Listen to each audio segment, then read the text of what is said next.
నమస్తే తెలుగు న్యూస్కి స్వాగతం. నిన్న మొన్న పార్లమెంట్లో అమిత్ షా చేసిన అంబేద్కర్ మీద చేసిన వ్యాఖ్యల మీద తీవ్ర దుమారం రేగింది. దుమారం అనే కంటే అతిపెద్ద సంచలనం అయ్యింది.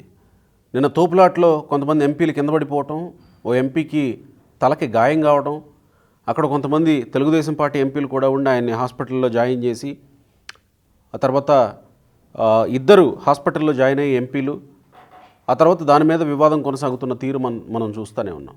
అయితే ఈ క్రమంలో ఇదంతా ఒక పక్క కొనసాగుతూ ఉంటే ఆప్ అధ్యక్షుడు అరవింద్ కేజ్రీవాల్ చంద్రబాబుకు లేఖ రాశాడు. ప్రస్తుతం పార్లమెంట్లో చూస్తూ ఉన్నాం కదా, అంబేద్కర్ గురించి ఇలా అంటారా అమిత్ షా? మోడీ కూడా అమిత్ షానే సమర్థిస్తున్నాడు. అమిత్ షా అలా అనడం కరెక్ట్ కాదు. చంద్రబాబు నాయుడు గారు మీరు స్పందించండి, మీ స్పందన కోసం ఎదురు చూస్తున్నారు జనాలు అన్నట్టు అరవింద్ కేజ్రీవాల్ చంద్రబాబు నాయుడుకి లేఖ రాశారు. అంటే ఇక్కడ చంద్రబాబు నాయుడుకి ఎందుకు లేఖ రాశారు అనేది నిన్న చర్చించినప్పుడు ఇది ఒక కుట్ర.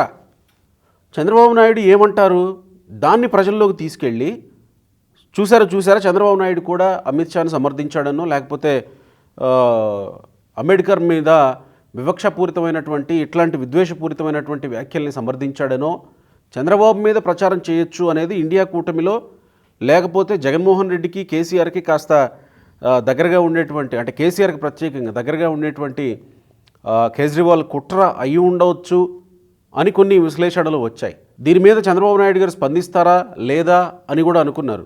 కానీ ఎక్కడ ఆయన వెనక్కి తగ్గలేదు. నిన్న కేబినెట్ భేటీ జరిగింది. కేబినెట్ భేటీ అయిపోయిన తర్వాత కొంతమంది ఆయనతో మాట్లాడుతూ ఉంటే ఆయన ఈ విషయం మీద స్పందించారు.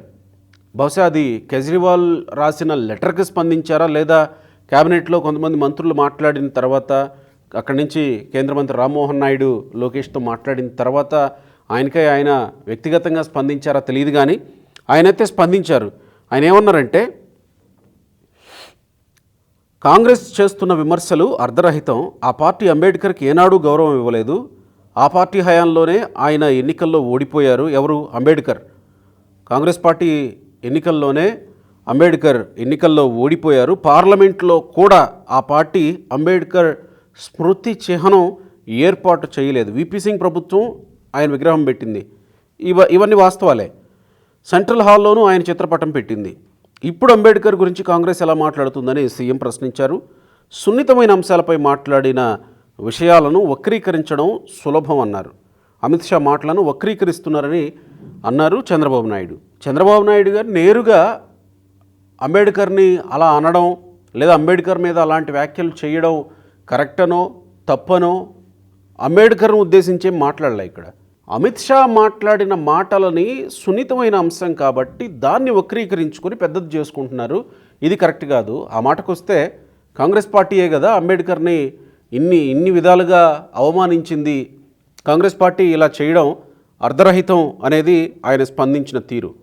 ఇక్కడ సున్నితమైనటువంటి అంశాల మీద వక్రీకరించడం అంటే అమిత్ షా మాట్లాడింది కరెక్టే. అది ఖచ్చితంగా ఎవరికైనా ఎమోషనల్గా ఏంటి అంబేద్కర్ పొద్దస్తమానం ఆ పేరు జపించే బదులు దేవుడి పేరు జపించినా పుణ్యం వస్తుంది అని అంటూ మాట్లాడారు. ఇది కొంచెం ఖచ్చితంగా ఈయన అంబేద్కర్ అంటే ఎందుకు ఇంత విద్వేషం, ఇది అంబేద్కర్ మీద ఎందుకు ఇలా మాట్లాడుతున్నారు అమిత్ షా అనిపించక మానదు.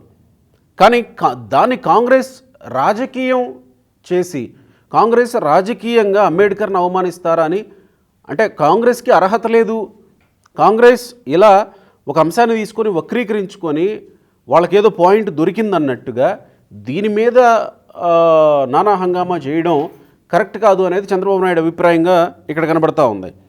సున్నితమైన అంశాల మీద వక్రీకరించడం చాలా సులభం. ఒక రకంగా అంబేద్కర్ అనేటువంటి విషయం, డాక్టర్ బిఆర్ అంబేద్కర్ అనేటువంటి విషయం ఖచ్చితంగా సున్నితమైనటువంటిదే, దేశంలోని అందరి మనోభావాలకి సంబంధించినటువంటిది.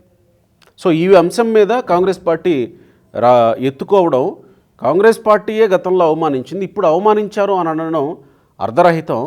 అమిత్ షా చేసిన వ్యాఖ్యలని వక్రీకరించొద్దు అనేది చంద్రబాబు నాయుడు చెప్తున్నది. అంతేగాని ఆయన చేసింది తప్పనో ఆయన చేసింది కరెక్ట్ అనో కానీ ఏమీ ఇక్కడ ఈయన ఆ వ్యాఖ్యల జోలికైతే వెళ్ళలేదు. వక్రీకరించి ఇలా రాజకీయం చేసి నానా హంగామా చేయొద్దు అని మాత్రమే చెప్పారు. సో ఇది కేజ్రీవాల్ రాసినటువంటి లేఖకి స్పందన అయితే కానట్టే కనబడుతుంది. ఎందుకంటే ఒకవేళ ఆయన పేరు ప్రస్తావించి లేకపోతే ఈయన ఏదన్నా ప్రకటన చేసి ఉండేవాళ్ళేమో బహిరంగంగా. కేబినెట్లో భేటీ అయిపోయిన తర్వాత మంత్రులు అడిగినప్పుడు మాట్లాడినటువంటి అంశంగా కనపడుతుంది. Thank you.